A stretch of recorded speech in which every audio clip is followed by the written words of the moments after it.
निर्माण श्रमिक संघर सांगठनिक बैठक अनुष्ठित हो संबलपुर जिला कुचिंडा स्थित श्रमिक भवन ठारे शुक्रवार पश्चिम ओडिशा निर्माण श्रमिक संघर एक सांगठनिक बैठक अनुष्ठित हो पश्चिम ओडिशा निर्माण श्रमिक संघ सभापति गजेन्द्र भोई अध्यक्षता करथिबा बेले कार्यक्रम में पश्चिम ओडिशा महासचिव तथा श्रमिक नेता इंद्रजीत तांडी जोगदी कुचिंडा बामरा जमनकीरा और कुचिंडा एनएसी सह संबलपुर जिले में किपरि समस्त निर्माण श्रमिक पंजीकृत होई समस्त सरकारी सुविधा सुजोग पाई परिबे आलोचना होइतिला। अपरपक्षे पंजीकृत श्रमिकक हक हासिल पाई संघ लढ़ई जारी रखिबाकू प्रकाश करथिले। बैठक रे कुचिंडा बामरा और जमनकीरा ब्लॉक अंचलरू शताधिक निर्माण श्रमिक जोग दैथिले। टिकेश्वर किसान बैठक परिचालना करथिबा बेले उपसभापति क्षीरोद कुमार किसान धन्यवाद अर्पण करथिले। कार्यक्रम परिचालन रे नरेंद्र छत्रिया श्याम सुंदर धान प्रमुख सहयोग करथिले। आज पश्चिम ओडिशा निर्माण श्रमिक संघ पश्चिम ओडिशा पक्षरु आज सचेतन सभार कार्यक्रम करा जायतिला जेंतिरे कि राज्य सरकार जो 96 और 96 आईन आधार रे निर्माण श्रमिक मान को बहुत तांकर सुसुविधा एवं कल्याणमूलक तांकर सुसुविधा अच्छे तथापि राज्य सरकार सेतिरे अपारगता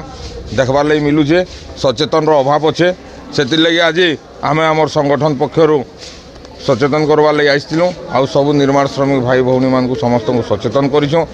जेन कल्याण योजना रे जहाँ जेन सुविधा सुजोग अच्छे सेटा केन्ता जल्दी पाई पारबे लेबर कार्ड केन्ता रजिस्ट्रेशन करि पारबे ई विषय रे तांको अवगत करागला एवं समस्त को आश्वासनार सहित सबू आमर जेते निर्माण श्रमिक भाई भौणी माने अछन समस्त को अवगत करागला। निर्माण श्रमिक हिसाब रे जड़े जदि लेबर कार्ड तैयारी करबे तांको पहला तो से परिवर्तन होबार लगे तांकर पुओ किंबा झील मैंने जेन पाठ साठ पढ़ुछन से 6 क्लास रु झील मान को एवं 8 क्लास रु पुओ मान को स्कॉलरशिप रो व्यवस्था अच्छे से मैंने ITI इंजीनियरिंग बीटेक फिटेक जहाँ भी एमटेक कले समस्त को से पाठ पढ़ार सुविधा दि जाइए एवं निर्माण श्रमिक मान को गोटे निर्माण श्रमिक पक्का घर व्यवस्था भी अच्छे सेटा भी पाई पारबे तापर तांकर झील बाहाघर कले तांको 50,000 टंका देवार व्यवस्था अच्छे सेटा भी पाई पारबे एवं डेथ बेनिफिट बाबद रे वर्तमान आम नूतन सरकार मान्यवर मुख्यमंत्री श्रीयुक्त मोहन चरण माझी एटा 6 लाख टंका डिक्लारेशन करिसन स्वाभाविक मृत्यु 3 लाख टंका एवं एक्सीडेंट हेकरी जदि मृत्युवरण करुछन से 6 लाख टंका तांकर व्यवस्था अच्छे देवार। आगामी दिन रे आमर संबलपुर जिलार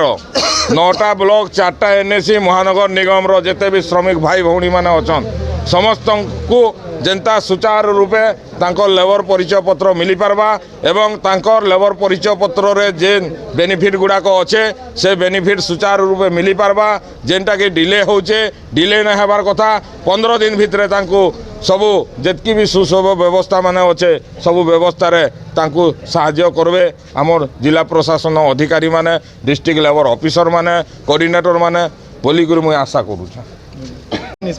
आज संघर द्वितीय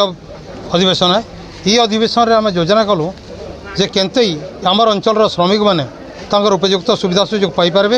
एवं तांकर सुविधा सुजोग पाइबार लगे आम शेष पर्यंत आम संग्राम जारी रखबे बोली आशा रखी।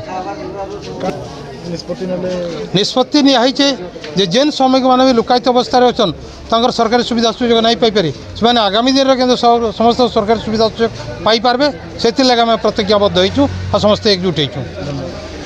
संबलपुर कुचिंडा रिंकू कुसुम का रिपोर्ट विश्व विजय न्यूज ओडिशा।